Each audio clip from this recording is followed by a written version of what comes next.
Today, we're going to talk about not only the finest two-channel preamp in McIntosh's 75-year history, but possibly the finest two-channel preamp on the market. This is the award-winning McIntosh C12000 Preamp.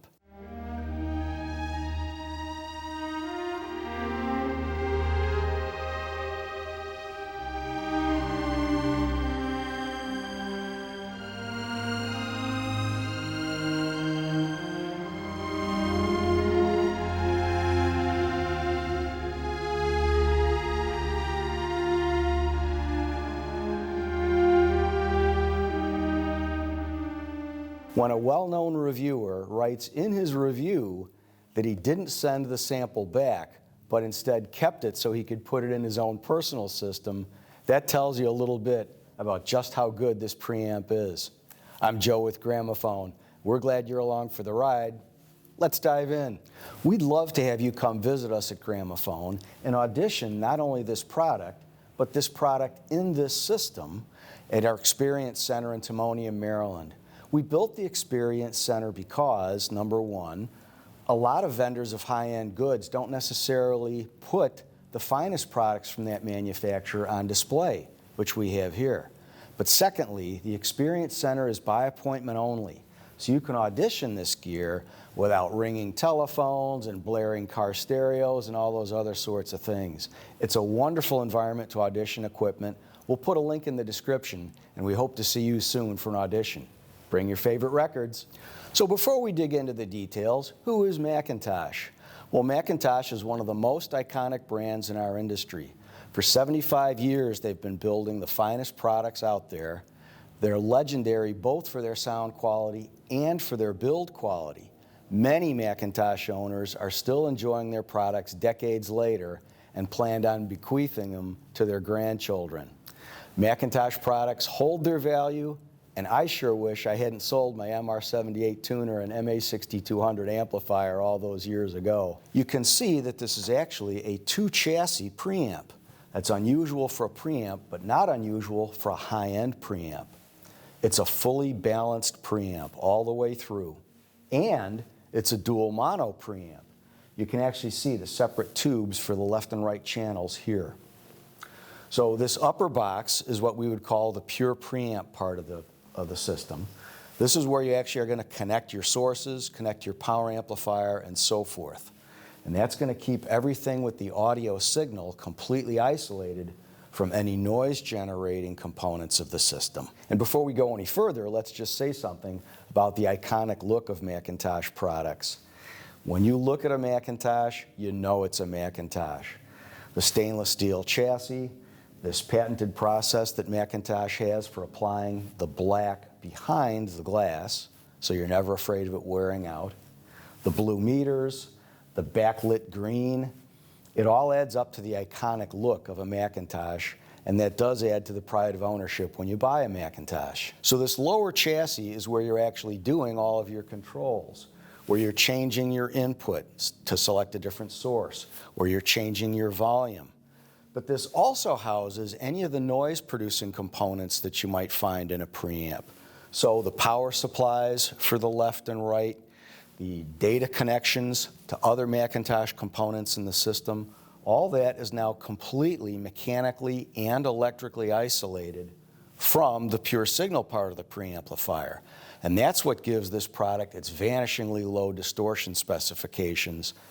C12000 has among the best distortion and signal-to-noise ratio specifications of any preamplifier in the marketplace today. You'll often hear audiophiles talk about a black background when they're listening to a really high-end system. Well, what does that mean? In plain English, it means that the noise floor is really, really low, as is the distortion. And having a two-chassis approach to the preamp is a part of that. So let's make an analogy to these monoblock amplifiers we have. These are McIntosh 1.25K monoblock amps, extremely powerful, and these are the 75th anniversary editions of those. It's more expensive to have two completely different chassis, two completely different power supplies and so forth, as opposed to one stereo chassis. But the benefit is that you've now separated left and right there is no crosstalk. You've got complete mechanical and electrical isolation of the two channels from each other. And can you hear it? Absolutely you can. Channel separation gets better.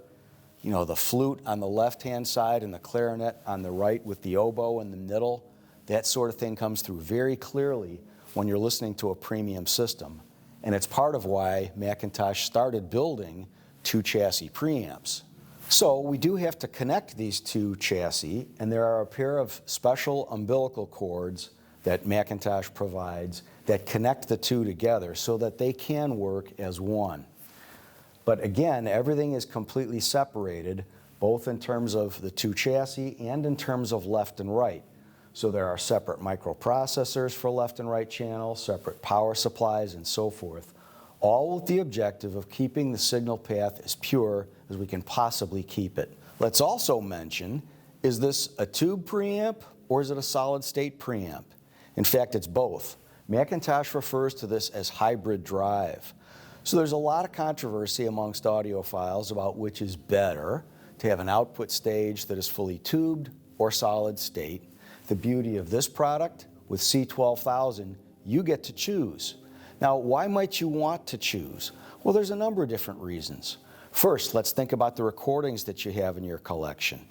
A lot of older recordings really weren't recorded with much treble at all, and sometimes older recordings are also very bass shy.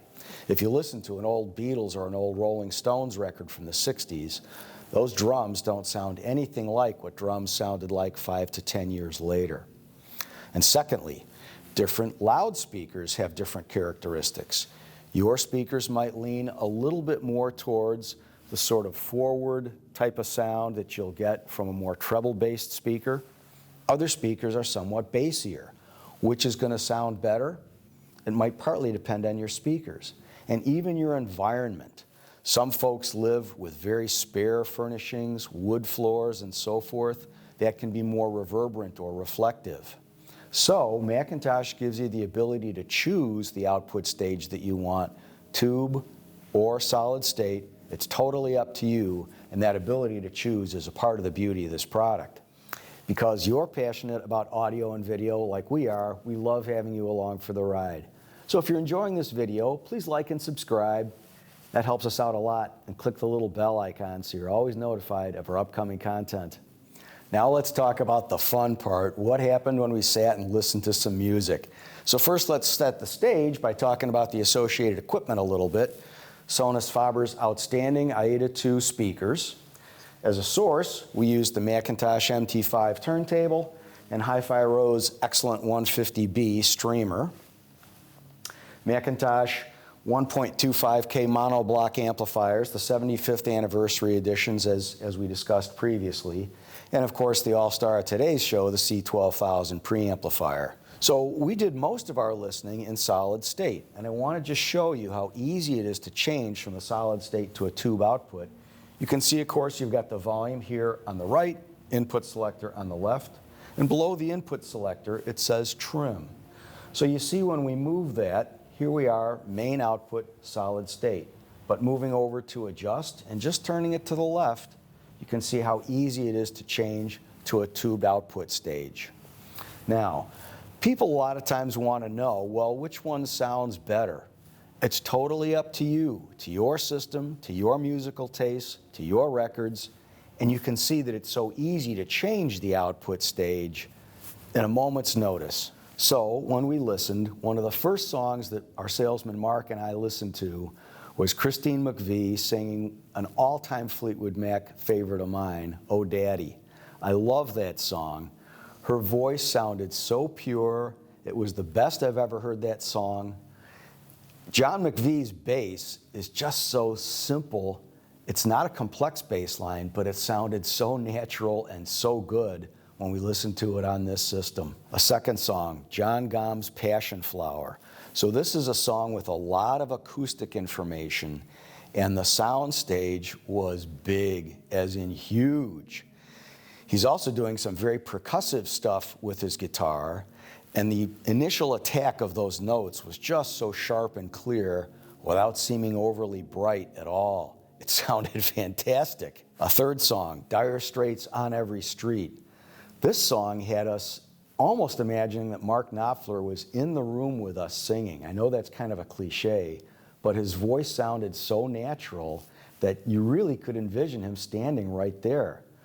One thing we noticed too about the sound stage this time, it was not only a big sound stage, but it was really deep as well. And that's not always something that you get when you listen to a song and note that the sound stage seems really huge. Bass notes sounded great on that cut. The band Chicago had a huge hit some years ago with a song called If You Leave Me Now. Peter Cetera's voice almost seemed like it was floating. And one of the things that Mark and I noted as we listened was that he's actually in the studio layering his own voice in harmony with the initial or lead vocal. And I've heard that before, but it came through so clearly this time. Then we noticed the exact same thing on the acoustic guitars. I never realized there are multiple acoustic guitars basically playing the same thing.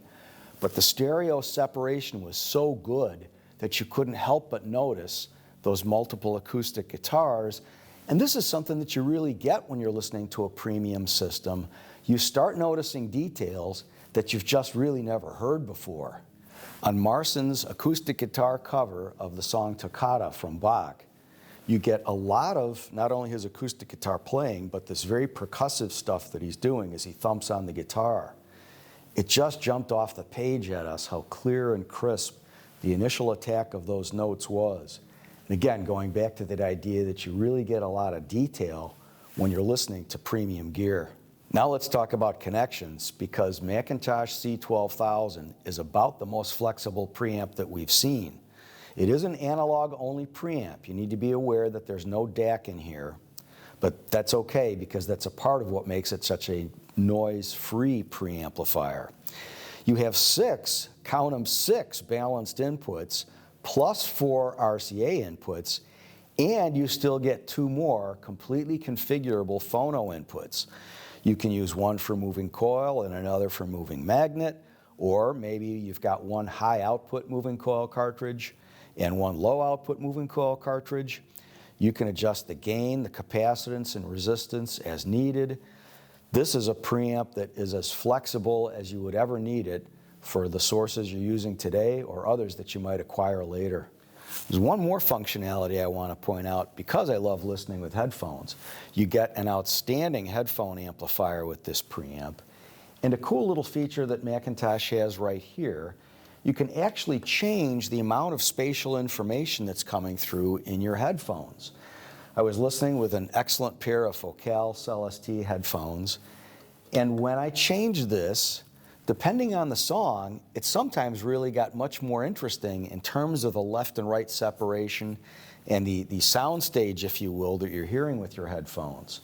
So not only do you get a great sounding headphone amplifier, but you can actually change the sonic characteristics easily as well. So let's just talk a little bit about the output stages. First off, the tubes, you get actually 6 tubes powering the high-level preamp.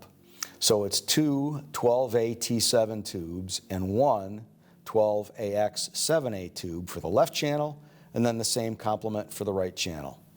Solid state output is via a discrete balanced op amp, and again, it sounds excellent. The phono stage, you can actually see on top of the product, it's got 4 of the 12AX 7A tubes, 2 per channel, fully balanced. So one more detail. How does the C12000 compare to the C1100 that it replaced?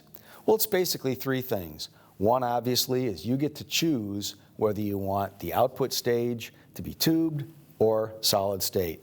Secondly, you get a considerably better phono preamp, and again, you get the choice of moving coil, moving magnet, and all those options that you have to match up to the right phono cartridge.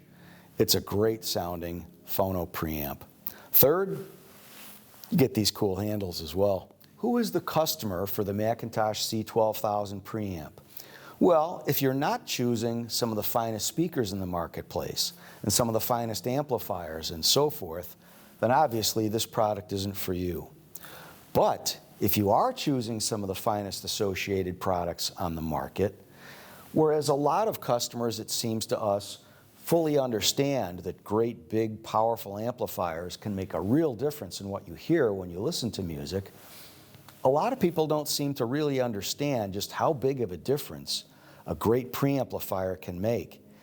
In fact, a preamplifier, in our view, can make an even bigger difference than upgrading to an even better power amplifier. And we hope that we've demystified a little bit just what a great preamplifier can do for you. So, if you're looking for some of the finest gear in the marketplace, don't scrimp on the preamp, and we'd love to audition for you this McIntosh C12000. It sounds fantastic, and it just sounds wonderful in a really nice system like the one we have here at our Experience Center. We'll put a link in the description so you can make an appointment, and don't forget to bring your favorite albums. For more information about McIntosh and all of our great brands, you can go to our website, gramophone.com. And there's all kinds of products, not necessarily all the McIntosh products, but all kinds of products available at Sky by Gramophone, where you'll always get a secure checkout with fast and free shipping straight to your door. We have stores here in Timonium, Maryland, where we've got the wonderful Experience Center, also in Columbia and in Gaithersburg down towards the DC market. And don't forget to check out the Kitchen Design Center in Hunt Valley.